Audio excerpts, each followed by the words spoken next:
family life. Let's read about Queen Victoria's family life. As a mother, as a wife, and as a daughter also. Family life. Their first child was born in November 1840, and over the next 17 years, they had 8 more children. Family life became important to Victoria.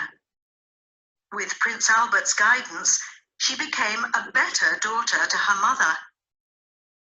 When her mother died in March 1861, Victoria was at her bedside.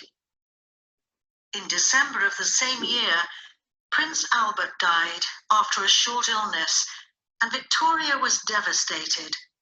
She wore black for the rest of her life. She continued her government duties, but she did not live in London. She stayed in her castles in the south of England and in Scotland. Because of this, she was not so popular as before. She was advised to be seen in public more often, and gradually she appeared at more public events. So let's stop here. Let's see what about her family life as a wife to her husband, as a mother to her children, as a daughter for her mother.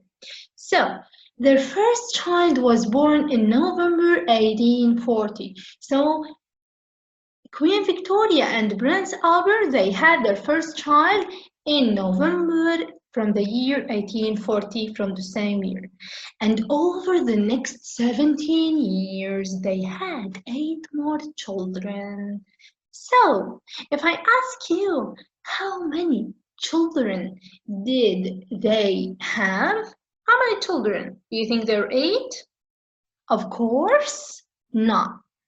They had together 9 children, because here in the first line of this paragraph, their first child, and here he's telling us 8 more children. So 8 and 1, 9.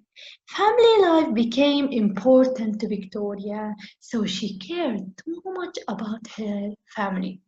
With Prince Albert's guidance, she became a better daughter to her mother. So this is a very important thing. So with his advice and with his support, with his kind words, he made her a better daughter with her mother. So he fixed the relationship, or he decreased the gap between her and her mother.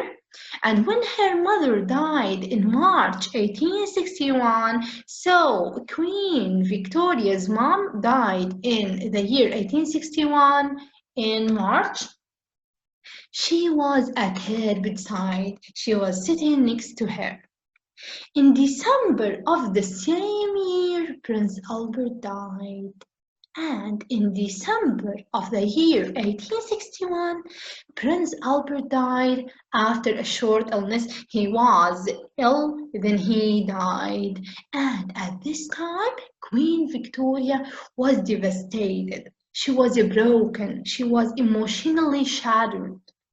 She wore black for the rest of her life. So she expressed her sadness by wearing black for the rest of her life.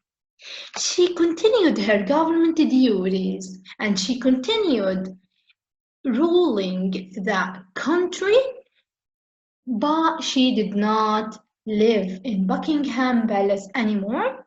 She went to live in south of England, and in Scotland. She had her own castles there, and she moved to live there. So because of this, because she left the center, because she left the main city in the United Kingdom, what happened?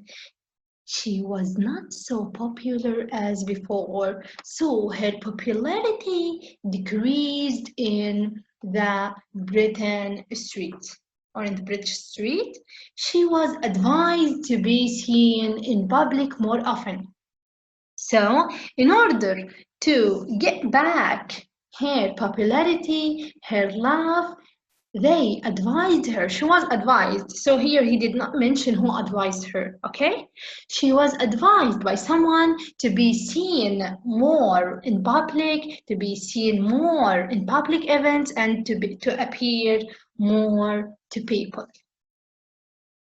So devastated means emotionally shattered. She was broken. Who helped her to be a better daughter to her mother? Her husband, Prince Albert. How did she feel after the death of Prince Albert Justify? How did she feel? She felt devastated. Justify means that you have to give proofs in order to show us that she felt, for example, that she felt devastated or she felt happy. She wore black. The first one, the first proof that she wore black for the rest of her life. She left London and stayed in South England and Scotland. So here, the British Empire. We're gonna see here in this paragraph how the British Empire expanded. The British Empire. During Victoria's reign, the British Empire expanded. Much of India came under British rule, and from the 1st of May 1876, Victoria was also named Empress of India. In her opinion, the expansion of the British Empire helped other countries and protected people from cruel rulers. Other countries did not have the same point of view and saw Britain as a threat. Britain was often at war for the empire, which was more powerful than it had ever been before.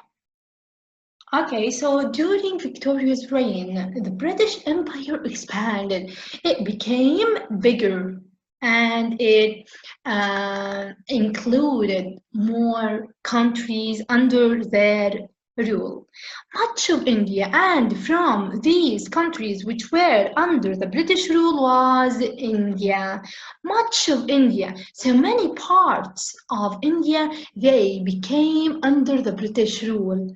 And from 1st May 1876, from this time, they started calling Victoria Empress of India. Why did they call her Empress of India? Why do you think? Now we mentioned that. Because much of India came under the British rule. Okay, so because many parts of India became under the British rule. So in her opinion, now we're gonna see what is the opinion of the British Empire and Queen Victoria and what is the opinion of other countries about the expansion of the British Empire. So the expansion of the British Empire in in the British opinion, they said that it helped other countries. We're helping them. We're worried about them. So we want to help them. And we're protecting the people, the citizens, those poor people from the cruel rulers, from the unfair rulers who rule these countries. But for other countries, they have a different point of view. Other countries, they didn't have the same point of view, and they saw Britain as a threat, and Britain was a threat for them. It was a danger to them. Britain was often at war for the empire, so Britain was often at war for the empire. They have no peace with the countries that they want to include, and it was more powerful than it had ever been before. So, in Queen or during Victoria's reign, the British Empire was the most powerful one, or was the most powerful country maybe in the region, in the whole region. So here you can see the map This is India. So these parts of India, the United Kingdom or Queen Victoria ruled it. Why was Victoria named Empress of India? Why was she called Empress of India? Because much of India came under the British rule from 1st May. Compare between Britain and other countries' opinions about the expansion of the British Empire. We make the same comparison. So Britain thought that they helped countries and protected people from cruel rulers, but other countries, they saw Britain as what? As a threat, as a danger for them. They were not feeling safe.